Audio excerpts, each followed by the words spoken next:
A Tiny Revolution features adults having adult conversations, which means that adult language is probably going to be present, just so you know.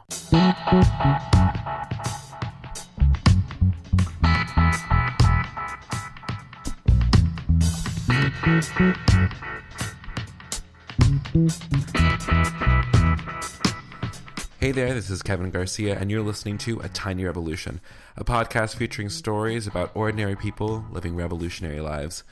And welcome to episode 45, y'all. It has been a little bit of a minute, because my personal life is a little bit crazy right now. If you've been listening or following or you're on my mailing list, you probably know that my dad is quite sick right now, to put it quite lightly. So I could really use your prayers and patience as I navigate the next few months. I'm just going to say there's going to be a delay in content coming out because I'm doing this thing called self-care right now. And part of that self-care includes allowing myself to rest because frankly, I don't always have the energy to make things, which is problematic, especially because if you have Patreon supporters like I do, y'all are paying me to create things. So if you would have a little bit of grace with me, I will try my hardest to continue to have everything out. At least like one podcast, one video, and one blog a week is usually my goal. If there's a little bit of a drag in that, you know why. I'm experiencing personal turmoil, but I would really, really love if you guys could be praying for me. It's really hard right now. Just so you know, I am doing the whole self-care thing, and that for me looks like being in therapy about twice a week now. I am talking to a psychiatrist about meds, which I have never done meds before.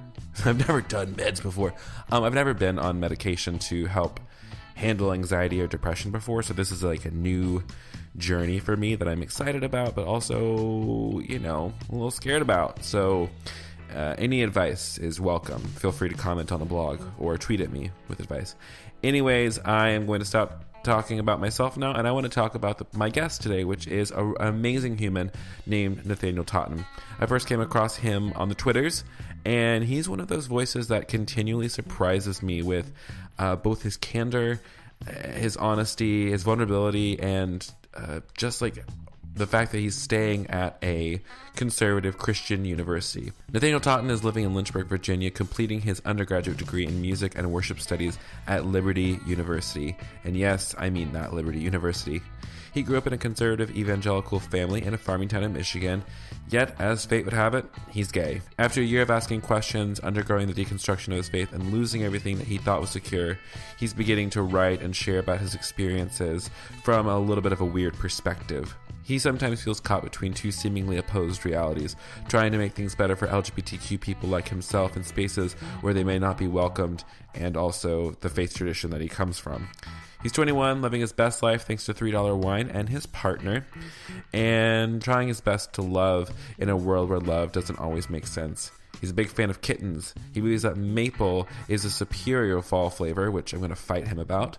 And he's eternally obsessed with Sia, and all I've got to say to that is same girl, same. And he's a really, really wonderful human. In this conversation, we dive into his story a little bit, why he stayed at a conservative university despite them not affirming his personhood, and his hopes for the future. And I think you're really going to love this conversation we have. It's honestly super wonderful. So why don't you go ahead, grab yourself a coffee, maybe something maple flavored in honor of our guest. And let's dive in. This is my conversation with Nathaniel Totten.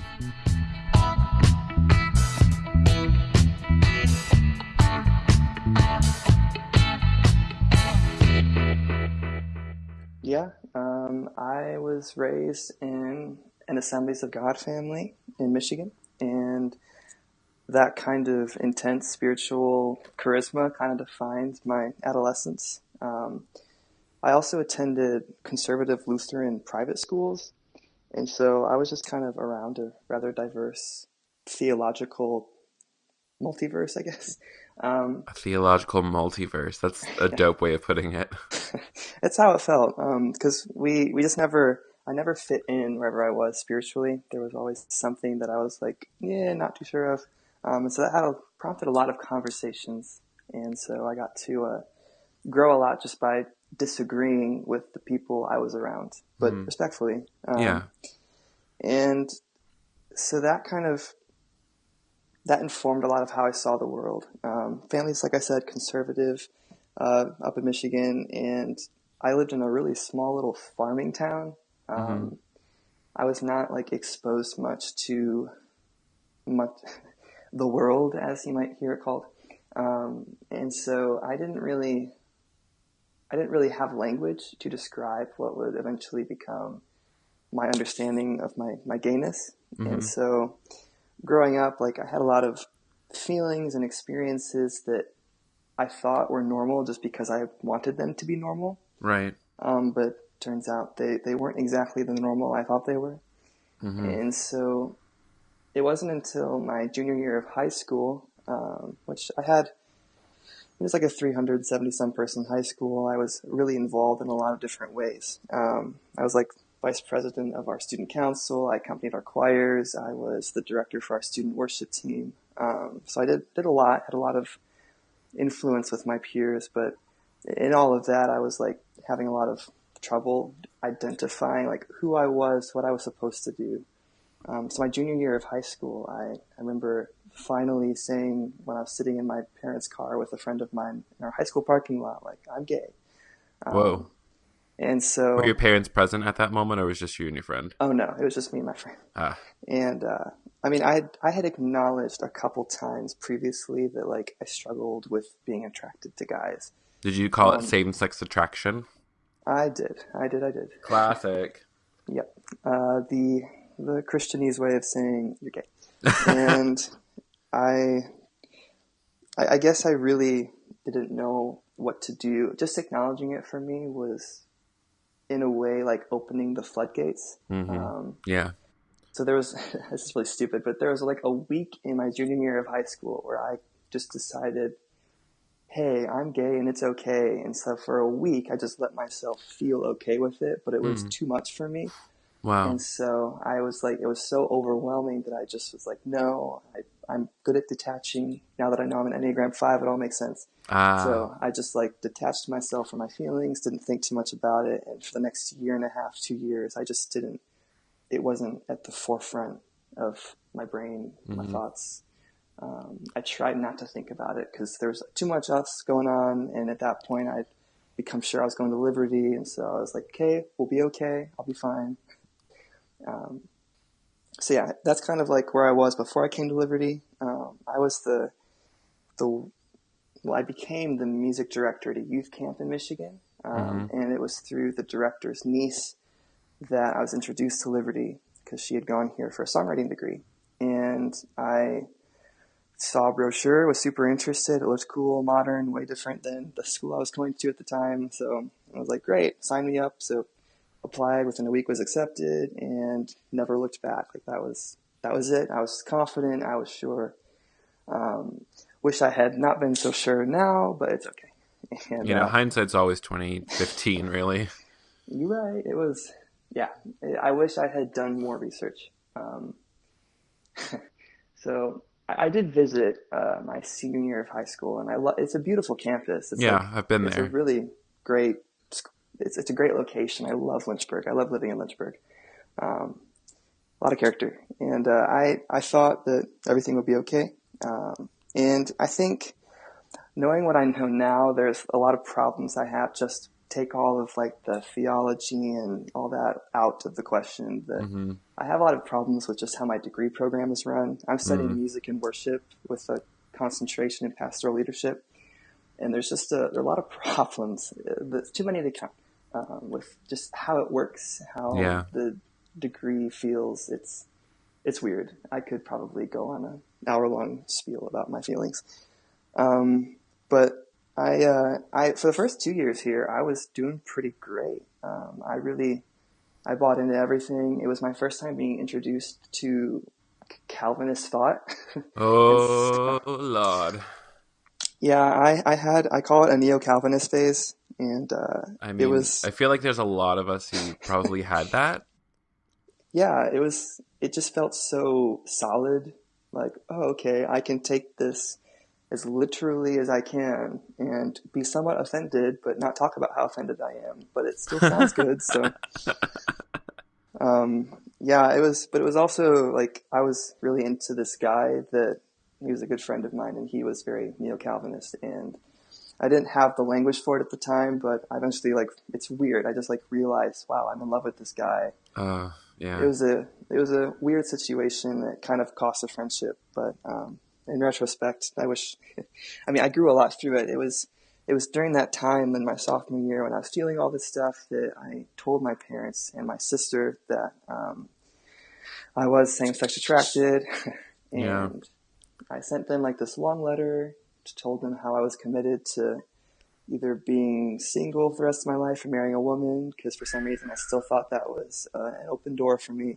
It just felt like Yeah. I needed to say something.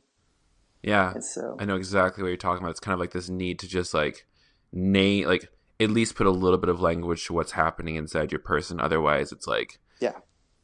it's just, But it feels like you're like, I mean, I remember exactly that same moment. hmm it was really strange because once I acknowledged it and that was out of the way, I did not want to talk about it. Like, Right? Yeah.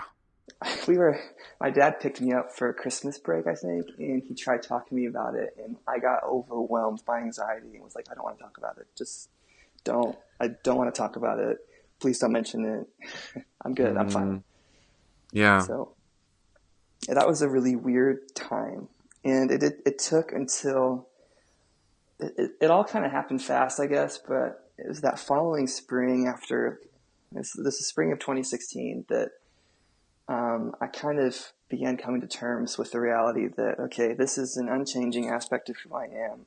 I don't think I am attracted to women at all. Like, I'm not going to say I don't like labeling, but I also am not going to be unrealistic. And so I just kind of was like, this is how it is. And so I started reading Wesley Hill at the prompting of my resident assistant, my RA.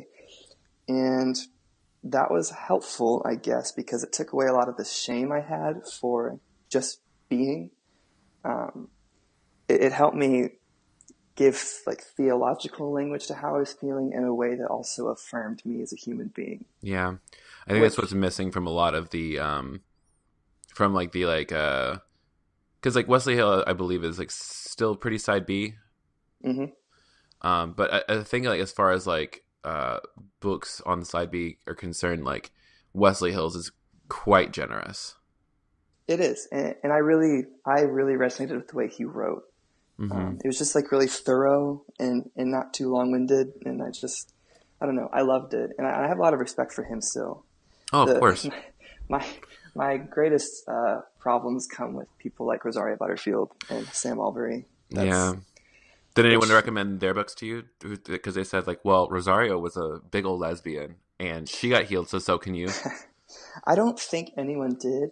I know that she was like, I knew of her. I didn't really get confronted with her stuff until she spoke at Liberty that fall, which was a big deal for me. But I guess in that time, so spring, I start reading Wesley Hill, and it was good for me, but it also left me deeply dissatisfied because Right. I remember when I was in high school, I came across like the Gay Christian Network site in my like angsty nights of trying to understand myself. And it was like, oh, some people believe that, that it's possible to think this way. Yeah.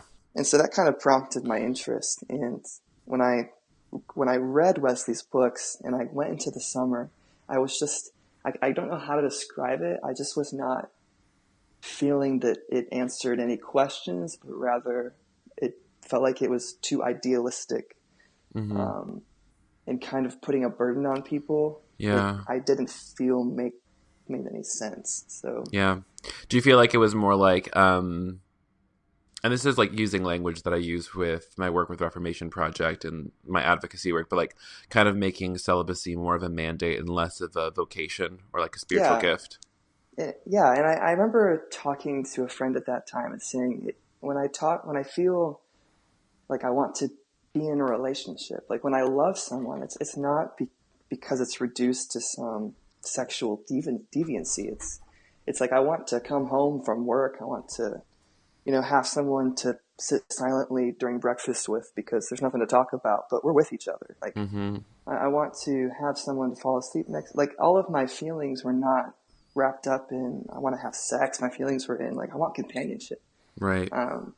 And so, like, learning, just like talking that way for me was really helpful in giving me a way to focus my mind, because instead of just thinking how I feel LGBTQ Christians are just reduced to sex, Mm-hmm. it's like, no, that's not all we are, but also how can we talk about this in a way that's far more generous? Because I especially came to think this way, that the straight Christians, and I'm going to say someone like Preston Sprinkle, who are straight and married, like, it's just frustrating, because it's, you cannot fully appreciate and understand Right. what you're talking about, because you have not lived that loneliness in such a profound way. Yeah.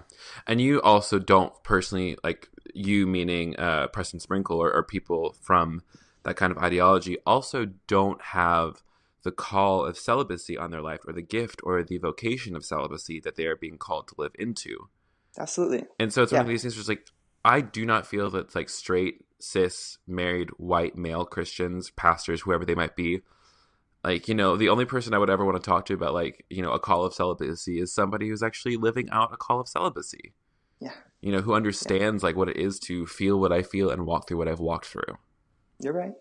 I absolutely agree. And thinking, I didn't like that I was feeling this way. I tried really hard not to, but I was just so bothered by this nagging sense of dissatisfaction that it kind of like threw me into reading Matthew Vines's book and James Brownson. So I worked at a youth camp, like I said. Right. And the last year, I guess 2016, 2 years ago, I was not a counselor anymore. I was in more of an executive position, so Mm-hmm. I wasn't directly responsible to kids. I was responsible to the director. And so thankfully I had like free open nights, because I wasn't dealing with kids. Right, which right, was right. such a blessing. And Amen. I remember I would stay up late into the night just reading books on my laptop in my cabin in bed. And I would spend, like, if we had staff free time or whatever, if I wasn't working on something, I would be reading. And someone asked what I was reading, and I tried really hard to lie. And I was like, no, I'm reading God and the Gay Christian. Mm. And he was just like, oh, cool, okay. But it was like, in that time, I think I read 3 or 4 books in the span of 3 weeks. Wow. While working like a full-time job where I was up in the middle of nowhere and leading worship twice a day, every day. And it was exhausting, but like, I just needed to read. I needed to know. And I remember telling a friend, like, I need to understand what people are thinking about this, because I will never be satisfied until you do. Yeah, I just had to understand. Or even understand what you thought about it.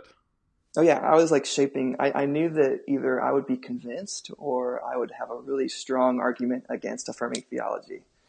Mm-hmm. And so I knew that there was a risk involved with that, and my friends also recognized the risk involved with that. But I had to read, and so I did. And I remember we were on a family vacation a couple weeks after camp ended, and it was just like during that time it was up at a campground and on the beach in Michigan, and I was just sitting on the beach thinking about how much my life was changing, because I just knew that I was going to be gay and I was going to be fine with it. But knowing that versus feeling okay with it, like, 2 different things.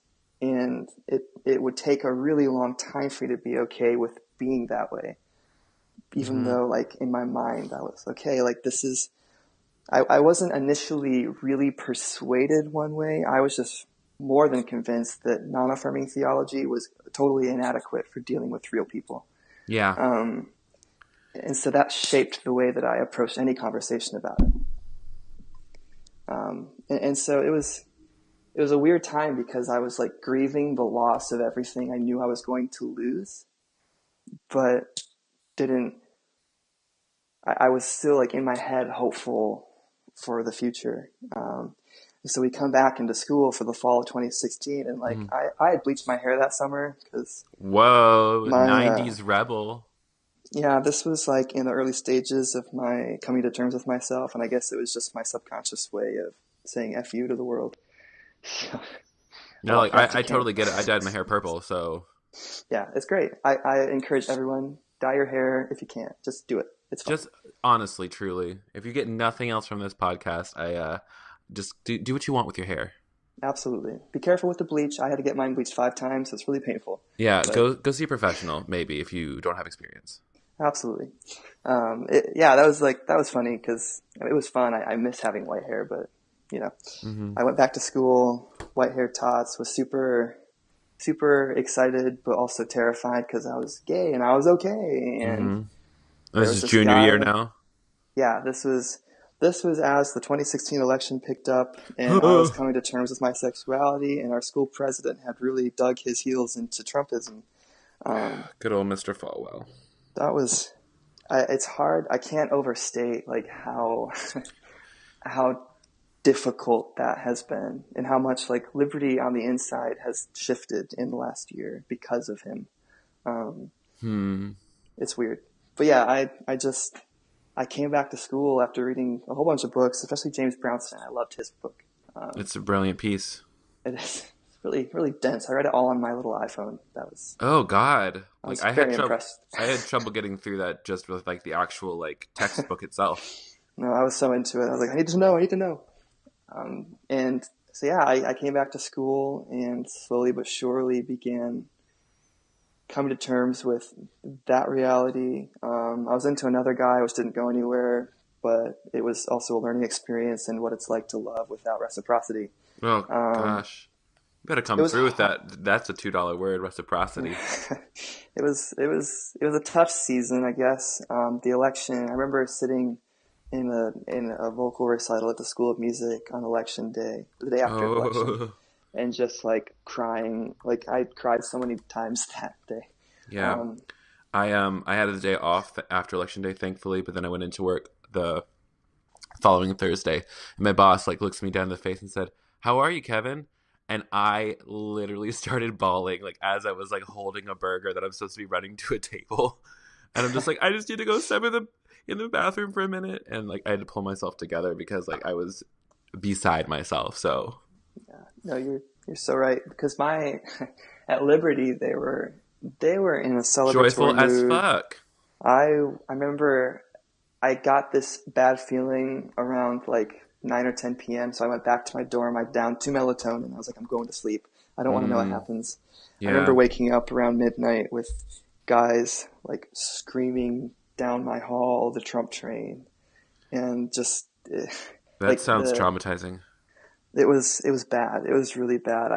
The whole environment was just so toxic for a little bit, and I didn't really have any like affirming or progressive friends. I had like one or two, but it would take a little while for me to develop that kind of network. Yeah, And this semester, Rosaria Butterfield spoke, like I said, and that was traumatizing because as like the student body gave her a standing ovation, I just kind of sat there thinking, none of you know, like none of you know how damaging this is, yeah. or how much this hurts, how much you seem to want to win an argument without actually caring for people. Um, Mm, and that's so it was a lot. And our president and President Falwell, not the other one, his behavior through all this, his inability to actually defend anything he thought, it was rough. It would take a while for me it would take about 9 to 10 months for me to even learn how to deal with the anger that would yeah. come out of that. And I still have a lot of it. And through all this time, I was a musician and became a music director at Elevation Church. And that was Oh, the full that. blown music director. Yeah, well, it's like I was in charge of our band. I wasn't on staff. I was a contracted musician in charge of the band. Hmm.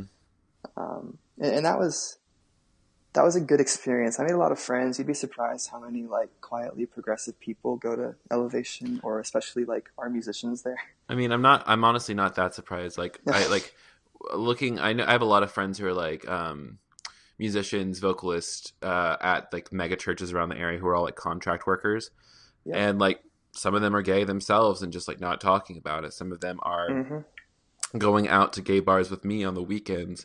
Um, And it's one of these things where I wonder, or even like at my old church, where like the entire worship staff is pretty much affirming, but it just isn't saying anything. So it's like, wow, guys, like, what are you doing? It's amazing what could happen if like just those groups, those pockets of influence would just like stand up and say something. Yeah, we lose all of our modern worship music. Gone. Well, and that's another weird part of my life, because as someone studying music and worship at like this mega church run mega school, there was this weird period where I just grieved, like, since my entire theological paradigm shifted. Right. Like the music I listened to, which was the music I was expecting to be leading and singing in church environments, suddenly became almost aggressive in a negative sense. It was like too much. I would stand in convocation and hear songs like The Lion and the Lamb, which, okay, but like just suddenly be aware of, wow, this penal substitutionary atonement theory that I really don't think I agree with anymore, and this militant God complex. I don't know. I don't know if God wants to kill our enemies, or whether we're supposed to love our enemies, because I feel a little weird about that. Do we really want to coerce everyone? Like, IDK. So it was, sitting in worship classes, all that kind of stuff. Through all this time, it was just weird, and seeing like the sexism in especially my pastoral leadership courses, the things, because that program is male exclusive. Liberty does not believe women can be in positions of executive. Whoa, really? Like women can even apply to like a pastoral leadership thing? Nope, there is no women allowed in that degree program. Huh. Okay. And the professor would like shut the door very intentionally because he didn't want like people passing by to hear what he was saying, which raises a red flag. I mean, if you feel that way about your content, then that perhaps says something about the content. I mean, yeah.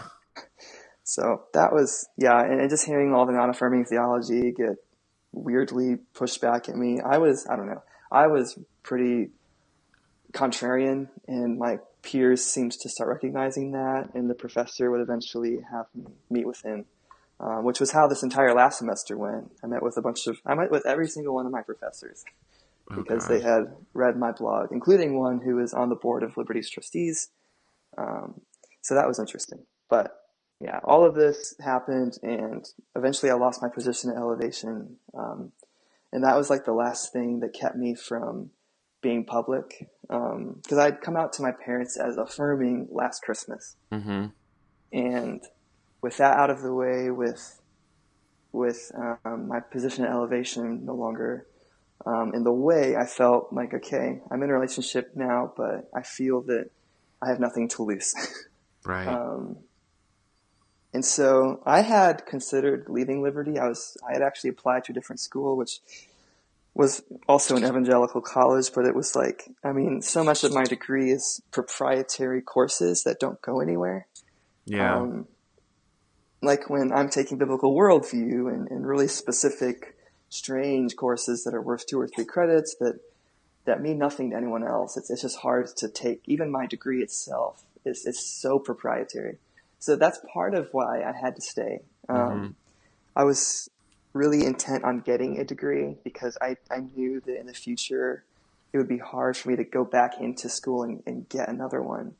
Yeah, especially for music. I got my degree in music education, and Oh, that's great. I didn't know that. Yeah, music education with a minor in jazz studies. So like I know exactly what you're talking about. Like all of these, like your music history course may or may not transfer to this other school depending on depending on how they do music history at their school or ear training. And oh, that's so cool. Now I feel like I can talk music theory with you and be a nerd all the time. Like, man, that's great. That's so good. I don't have many people in my life that I can nerd out over music with. So let's be buddies about this. Please. That is an open. Always, please feel free. Let me know. Perfect. Yeah, I found that I also want to go into grad school at some point. I think I'm not sure for what. I'm really considering an MDiv, but we'll see. Well, I think you'd be pretty brilliant at it. And if I may suggest, Columbia Theological Seminary right here in good old Atlanta, where I'll be starting this summer. Oh, really? That's cool. I'm gonna be moving to Brooklyn What? during the summer. I'll be doing an internship at Forefront Church. Cool. So I've looked at Union there. Union's great. Union's really good. I also have a lot of like ministry connections up there in the city. So if you need to get hooked up with somebody and just good community, let me know. I'll hit them up. Absolutely. Thanks. Wow. That's so much. So you're in your final semester now? Yes, about to be. Congratulations. I'm very proud of you. Thank you. That's a lot. There's a lot in there. Yeah, I'm probably skipping a bunch of stuff. I mean, we always do in these conversations because if we told like the actual full story, like we need an hour. Yeah, you're right. I always tell people have like the 5-minute version, the 15-minute version, and then like your keynote version. Of your story ready to go. But maybe that's like the next phase of my work is like teaching other people how to tell their stories. Ooh, workshops. This is an idea. Oh, that's a good idea. Anyways, okay, so I do want to ask, because you've mentioned that you are a 5 on the Enneagram, which I love the Enneagram. It has taught me so much about how I work and how I relate with other people. And I think that the point that like I related most to in your story, I mean, like aside from like all of it, but the one specific thing that stuck out to me was you said right when you said you had a week where you figured out like you were just trying to be okay with being gay, but then like you kind of like moved away from your emotions and your feelings and you detached from them. What's interesting, so I'm an Enneagram 8, and in unhealth we moved to like the low side of 5. Yeah. So that very detached feeling, like being detached from your emotions, makes so much sense for me. So like my question for you is, how have you moved back like towards a more healthy side of that? Because like I know that you're very much an investigator trying to figure out all of the different angles and aspects of everything. Yeah. But how did you move back into your emotions from being detached for so long? And what was that process like for you? Yeah, a lot of it came with finding language. Just reading for me enabled me to talk about how I was feeling, because I'm really bad at putting words to my feelings, as my partner would tell you. I had to learn and begin to see what I was talking about before I could feel comfortable sharing and then engaging my emotions at all. I'm trying to think about the best way to explain that. I guess when I started writing is when I was really finally holistically engaged in this, because I being a part of Elevation, but at the same time not aligning at all with the church on a variety of things. I like every Sunday I would detach myself because I could do the job. Yeah, and I enjoyed the job. Like I really loved it. I worked with great people, some great friends, and I could do that. Like I had like an hour-long commute one way to the church because it's in Roanoke, and I would listen to like Stan Mitchell from Grace Point or other progressive, like the liturgists. I would just be crying on my way to church, but when it came time to start working, I would shut down. And so it wasn't until I guess finally detaching from like the evangelical complex that I was so invested in, and then finally letting all the inhibitions go, that I was more comfortable. I guess the more I was vulnerable with people about who I was, the easier it was for me to become vulnerable with myself. Right. And it took leaning into my 8-ness, my healthy 8-ness. Is that where 5s move in health? It is. Interesting. It is interesting. I know some unhealthy 8s, and sometimes. Oh God, when we're unhealthy, we're the worst. We're horrible people to be around. Yeah, I don't want to say that, but I mean, you said it, so. No, I will say it. 8s, when they're not healthy, I will say we're probably the worst kinds of people. Because we are mean, we're domineering, and also very emotionally detached. And we will and especially if we know the Enneagram, we will just say, I'm just an angry person, that's just who I am. And we won't ever address like the problem like of our anger being out of control or misdirected. Self-awareness is a great first step, though. Oh my God. It is the first step, but just like you can't. That's why I think like a lot of this is this is my theory about the Enneagram right now, and I love it. It is quickly becoming, it's becoming like the way that progressive Christians can talk about themselves, just talk about themselves without sounding like they're talking about themselves. You know what I'm saying? And rather than saying, "Oh, I'm using the Enneagram as a tool for spiritual development, for recognizing my blind spots, for recognizing how I relate to others," they're just going to say, "Oh, I am X, Y, and Z, and this is why I do what I do," but I'm not actually going to address my problematic behavior. So it's one of these things where like I love the Enneagram. I'm passionate about people learning about it and who they are, but I'm also passionate about people not just taking like the basic steps like of just like understanding your type, but understanding like how to get beyond yourself and like the understanding that you are not your number. Yeah, that's why when people like draw an equivalency between the Myers-Briggs and the Enneagram, like you have Mm-mm. no idea what No, you're no, no, talking no. about. Yeah. Yeah, I completely understand that. Yeah. Well, I interrupted you. I'm sorry. No, I don't even You were remember what I was leaning saying. into your eightness. That's what helped you. Oh, yeah. It was, I guess, being willing to be confrontational because by the point I started writing, which was June of last year, like so much had happened, and I was in like a happy, healthy relationship. Um, so much had happened that I was just ready to put words down and like Right. go on the record and say and stop kind of being like pulling a balance act that wasn't going to work anyway. Mm-hmm. And I was back in Lynchburg for the summer because I had moved with the intention of working at Elevation all summer.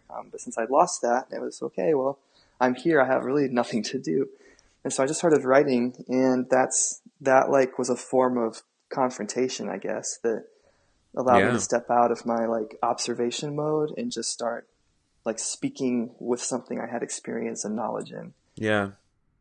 And so that led to like some of the heaviest anxiety I've ever had before, Yeah, I'll bet. because it wasn't so much, I wasn't afraid of liberty. It was more just like I knew the social cost that was coming, and it came. Oh But in the yeah. process of experiencing it, even just certain personal relationships that became so heavy with conflict that I just was like, okay, like I can't make everyone happy, but I guess that's fine. Yeah. How how have you been taking care of yourself in the midst of all this since you've, come out on the blog and a lot of your relationships are tenuous and whatnot? Mm-hmm. Uh, what have you been doing to try and take care of yourself in this past semester or so? Yeah, I would say that's still a work in progress. I'm really bad at putting those kinds of needs front and center. Yeah, aren't we all? And so I, I'm working on trying to find a therapist. But the ways in which I've been helped immensely have been first, in just immediately switching into an affirming church. Yeah. Is there an That affirming church in your area?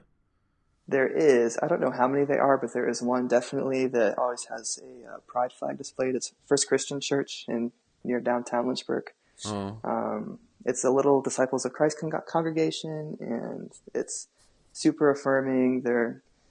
It's literally like all the pastor is a woman, the staff's all women, so I'm dang, all about it. son. Yes. It's been great, especially when I'm writing pastoral leadership papers for classes that don't believe women should be pastors, and I'm citing my female pastor. It's Huh. kind of like screw the system. I'm gonna do my own thing. Yeah.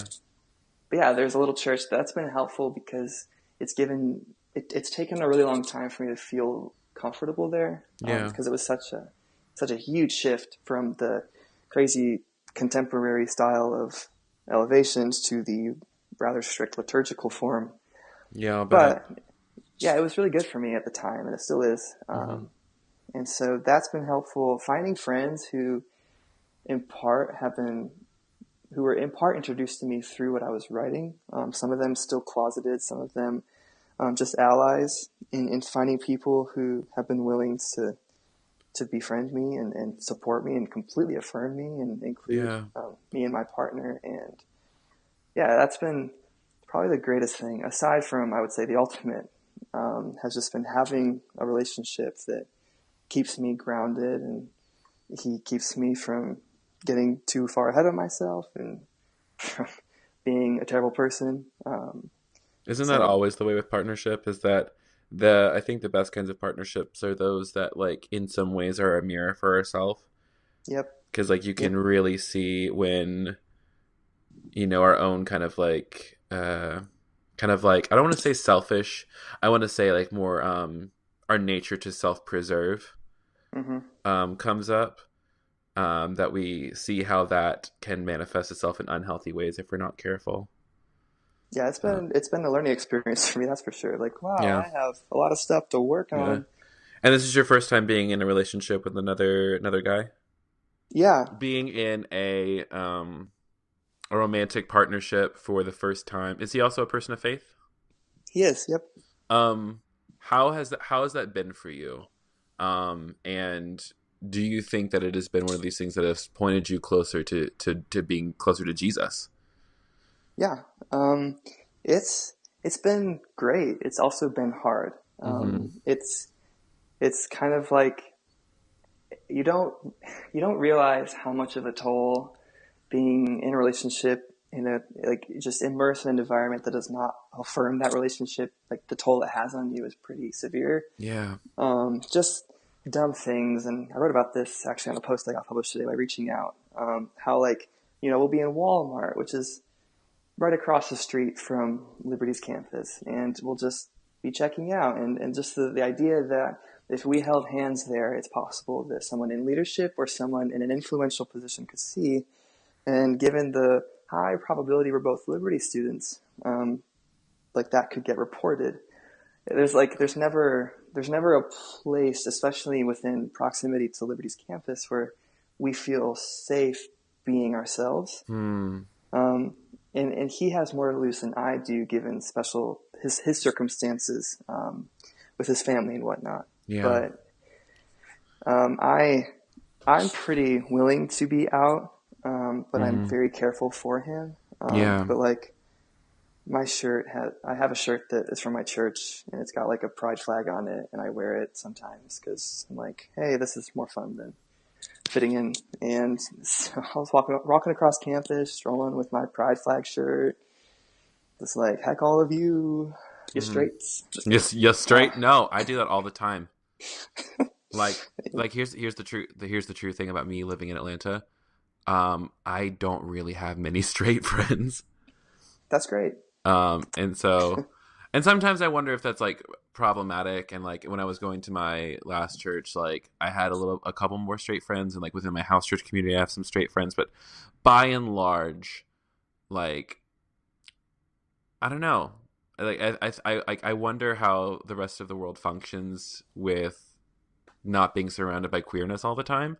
hmm And so just like I always get really shocked when like I'm outside of my bubble and there's like mostly straight people. I'm just like, what? Huh? What? What happened to my cognitive biases? Yeah. It's just I'm just like, what are you doing here? Although like the church I go to is like pretty well mixed group of people, but even like the straight people like are so inclusive, and like especially like straight family, like straight couples with kids, like for them, like meeting me and my partner is like no big deal to them. And so hmm in a way, I'm just like, oh, that's kind of queer. So yeah, I don't know. yeah. It's definitely it's I don't know. I know that there are people in the world whose circumstances are like far more severe, and Yeah, so for sure. I don't want to seem like I'm like overblowing everything. It is just like a stark reminder that like you're not welcome here in that capacity. Like you're Yeah. not.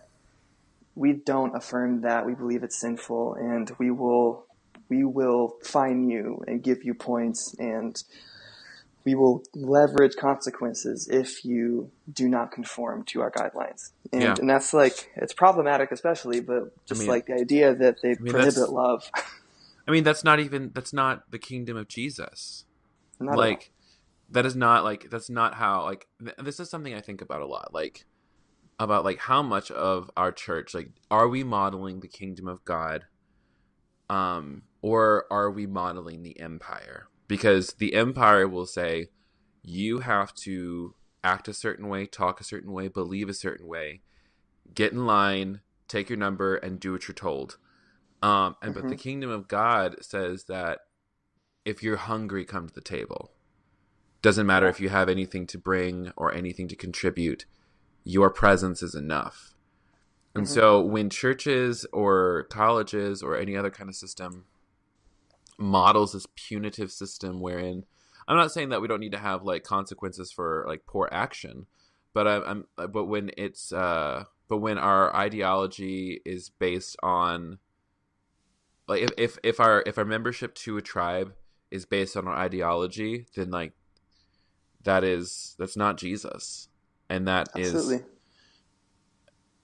is it breaks my heart. And I have been a part of places like that, and I know exactly what you're talking about, because like when I was part of missionary world, it was the same thing. I thought that when I came out, like there would be room for disagreement, because like, I was like, oh, people in the early church disagreed all the time. And then it was very clear within like a day of starting to come out that like I was not welcome in that space anymore. Yeah. It's all these conversations like, I love you, but I disagree with you. It's always I love you, but. And just, why does the conjunctive have to follow? Why can we just say I love you? Or just like, I love you. And that's even better. Like, I would even take I love you and I disagree with you, because that is better. No condition, just and I disagree. Yeah, I love you and I disagree with you, and that's okay. And I've got a couple of friends like that I still have in my circle that are like that. Yeah. But I think what's interesting though too is like the people who quote unquote disagree with us are people who have not given any critical thought to this conversation, to our experiences, to anything other than what they've been handed over the entire course of their life. Yeah, and I try to tell people, it's like, if you'll, I can't do the work for you, but if you do the work, like I made a whole resources section on my website just because instead of people asking me to provide an epistemic defense for my existence, like, oh, here are some places you can go to actually do the work so you can begin to understand from an abstract level what it is that I'm talking about, but you still haven't lived it. Yeah. And so when you reduce me to the binary sin or good, like, you're not helping anyone. And so I try really hard to tell people, like, do the work. It's even if you still are in the same position you are now at the time you're done reading whatever book it is you choose to read, at least you'll be better equipped to have the conversation with grace and not with a completely ignorant position. It's just frustrating. It is very frustrating. And I think that's the thing, is that like, especially when it comes to people who you've counted as like your closest friends or family. Yeah. Those individuals who, you say, I'm gay. Excuse me. You say, I'm gay. And then they, like say, well, have you read Leviticus? And you're just like, bitch, yes. Are you wearing mixed fabrics? I'm just like, yes, I've read, like, it's one of the things that's like, my friend Casey, when he came out, he actually made an FAQ for people, and one of the questions was, I was like, question, have you even read the Bible? And he said, yes, and I have read extensively about blah blah blah.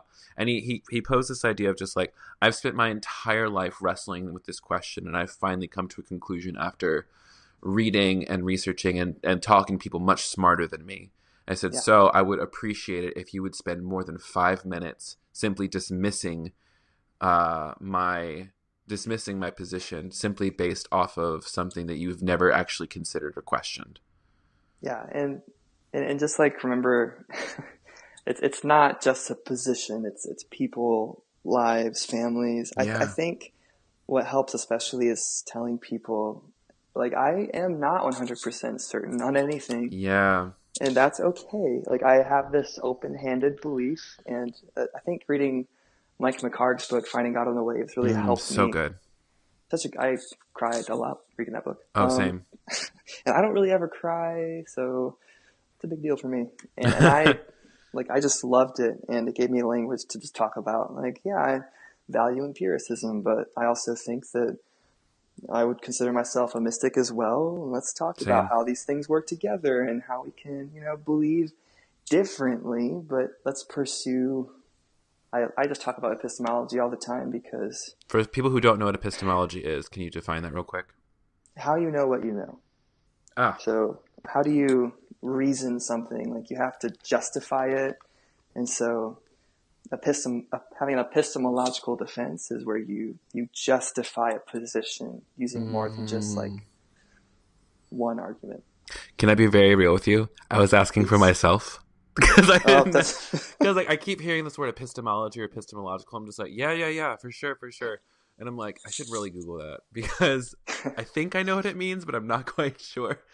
yeah, and it's important I think to learn how to talk about that because like I said when people ask us to refute Bible verses over and over again, you're just God. like asking us to justify how we know what we know about who we are over and over again. Yeah. And it's something that's really frustrating for me. I'm just like, if we're going to be using the Bible simply for proof texts and not as, because like that's what really bothers me. It's just like I don't if we're going to continually, I want to get beyond, Yeah. the 6 verses. I want to get beyond whether Paul meant something when he said arsenokoitai or whatever or malakoitai. Mm-hmm. I want to get beyond these things because at the end of the day, like, if all you are is fixated on 6 verses that were written at a very specific time in human history by very specific people, and you want to take an ancient understanding and apply it to a modern time, like that doesn't really make much sense to me because at the end of the day, I'm going to look at the data and say there is a certain way of thinking that leads people to death and there are real people who are dying. And there are real people who don't believe that God loves them. And there are real families that are getting torn apart because of a old way of thinking. Yeah. And at the end of the day, that's what I'm most concerned about. I said, like, I could give a shit whether I'm right or wrong about these things. At the end of the day, like, I've lost friendships and severed relationships because people couldn't hold space for me. And I miss those relationships so much. And it didn't have to be that way. Yeah, absolutely. And I struggle with that, like feeling guilty about the relationships I just have had to say no to because they were not healthy. And I don't think people understand that, like why I'm not doing anything to you. It's like, yeah, but I like what Caitlin Stout wrote, like I can't be your gay friend. Yes, Caitlin J. Stout. By the way, Caitlin, if you're listening, I want you on here next. Oh, I love her. What a great so what great. a lady. So funny. I want to... Sorry, go ahead. Oh, she's my icon. That's all I was going to say. Ooh, what a lady. She's also... You're not in the leadership cohort, are you? The TRP cohort? I am not. You should be next year. Okay. So apply for that. Put you as my reference? Absolutely, 100%. I want to read some... I'm currently reading Braving the Wilderness by Miss Brene Brown. Excuse me, Dr. Brene Brown, PhD, LMSW. I want to read something that she wrote specifically about boundaries. That I think is really, really powerful. It's like... Oh, this is from page 70. And the subtitle is, There Are Always Boundaries, Even in the Wilderness. And it says, when we commit to getting closer, we're committing to eventually experiencing real face-to-face conflict. Whether it's over dinner, at work, or in the grocery line, in-person conflict is always hard and uncomfortable. When it comes to family, it's even harder and more painful. If your family is anything like mine, you've been required to summon up some love and decency in the face of emotions that range from minor frustration to great rage. And skipping down, it says, but there's a question that came up during my research is is the line? Is there a line in the wilderness between behavior that is tolerable and what isn't? And what she says is like there's two different things. There's like physical safety, which is non-negotiable, and emotional safety. And it says that participants said that they weren't talking about getting their feelings hurt, or being forced to listen to dissenting opinions or a dissenting idea, but it's about dehumanizing language and behavior. And I think that's really what it boils down to, is that for so many people who want to engage with queer Christians around these conversations is that it's not so much around having a dissenting opinion. It is that the way that they have been taught to talk about this topic, to talk about us, makes us, exactly what you said, into a theological problem, makes us into a issue, and doesn't take into account our real lived experiences or our lives and how this is going to affect our bodies or how we move through the world. And that's always like a challenge I have for people, is that like, I've told people, I'm just like, you don't get to have an opinion about LGBTQ people unless you're friends with them. Yeah. If you don't walk a mile in their shoes, if you don't actually are committed to having real friendships with them, you do not get to have an opinion. And I think that this is something Matthew Vine said in a presentation he did, is that if you have people who you come to the end of the conversation with them and they just simply disagree, challenge them. I said, it's like, okay, well, it's fine that you disagree, but will you commit to having real intentional relationship with queer people of faith and grow in relationship with them? Because honestly, I think if people did that, they could not stand where they stand for much longer. Because the power of the Holy Spirit working in the lives of queer people is too obvious to ignore. Yeah, and it's especially frustrating because so many of those relationships, without having defined boundaries like that, just feel like almost a form of constant gaslighting. Like you're just trying to change me, and it's this weird evangelism idea, but I know, like, I used to believe the same way, but it's just I'm so easily seeing through the people who want to change me by being close to me. And if I ever get that sense, like, no, you do not have that privilege.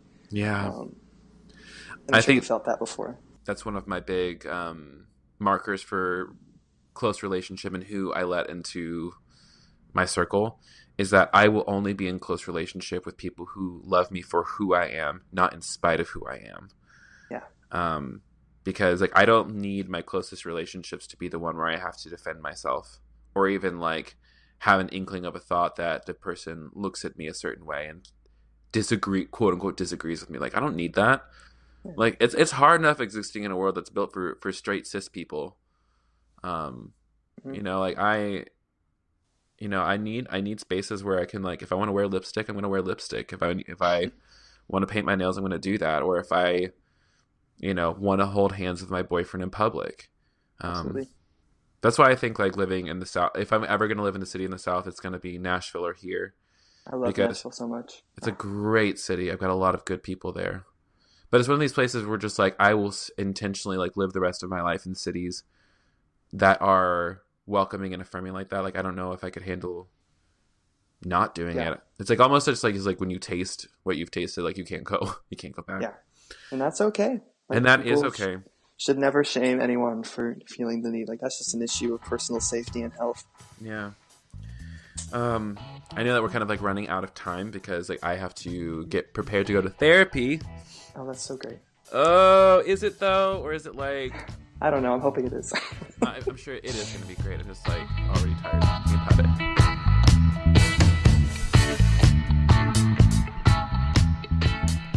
That was my conversation with my new friend, Nathaniel Totten.